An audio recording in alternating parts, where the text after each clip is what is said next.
ભારત પાકિસ્તાન તણાવની ચીન પર અસર થઈ છે। ચીનની ડિફેન્સ કંપનીના શેર ગગડી ગયા છે। ચીને પાકિસ્તાનને આપેલી મિસાઇલ નિષ્ફળ નીવડી છે।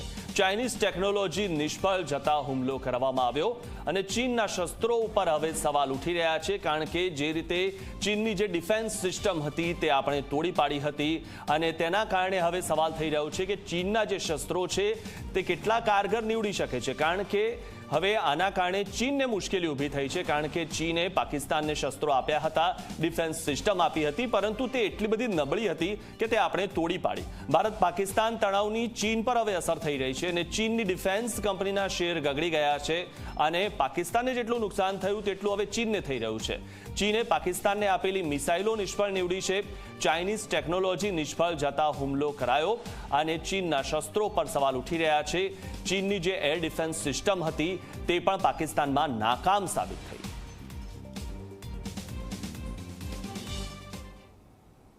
ઓપરેશન સિંદૂર હેઠળ પાકિસ્તાનના મિરાજ ફાઇટર જેટને તોડી પાડ્યું હોવાના આપણી સેનાએ પુરાવા જાહેર કર્યા છે। જી હા, ભારતની સેનાએ પાકિસ્તાનને ઘૂંટણીએ પડવા માટે મજબૂર કરી દીધું હતું। તુર્કી બનાવટના તમામ ડ્રોનને ભારતે હવામાં જ કાટમાળમાં ફેરવી નાખ્યા। ભારતની સેનાએ આજે પુરાવા પણ જાહેર કર્યા। પાકિસ્તાનના યુએવી વિમાનને પણ ભારતે હવામાં જ તોડી પાડ્યા હોવાના પુરાવા જાહેર કરાયા છે।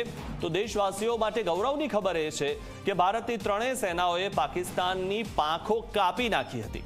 મિરાજ સુપરસોનિક એરક્રાફ્ટને ભારતે તોડતા નાપાકને મોટો ઝટકો મળ્યો। તેના પછી તુર્કીના સોંગર ડ્રોનને ભારતે વીણીને તોડી પાડ્યા હતા। તેના પછી ભારતે પાકિસ્તાનના અનમેન્ડ એરિયલ વ્હીકલ એટલે કે માનવ રહિત વિમાનોને પણ તોડી પાડ્યા હતા। આ ઉપરાંત ભારતે પાકિસ્તાનના 13 સૈન્ય ઠેકાણા પર મિસાઇલોથી સટીક હુમલો કરતા પાકિસ્તાન ફફડી ઉઠ્યું હતું। તો એટલું જ નહીં, પણ ભારતે કરાચી અને ઇસ્લામાબાદમાં હુમલા કર્યા હતા, પણ ભારતીય સેનાએ પુરાવા જાહેર કર્યા છે। આ ઉપરાંત ભારતે લાહોરની હવાઈ સીમામાં ઘૂસીને પાકિસ્તાનની રડાર સાઇટ પર કર્યો હતો હુમલો અને તેના પણ પુરાવા જાહેર કર્યા છે। આપણે જે પણ હુમલા કર્યા તેના પુરાવા આપણે આપ્યા છે। પાકિસ્તાન જેવું નથી કે પુરાવા વગર માત્ર જુઠ્ઠું બોલવું। તો ઓપરેશન સિંદૂર હેઠળ ભારતે પાકિસ્તાનના હાથ, પગ અને કમર બધું જ તોડી નાખ્યું, એટલે તે ઝૂકવા મજબૂર બની ગયું અને સામેથી યુદ્ધવિરામની માગણી કરતું રહ્યું।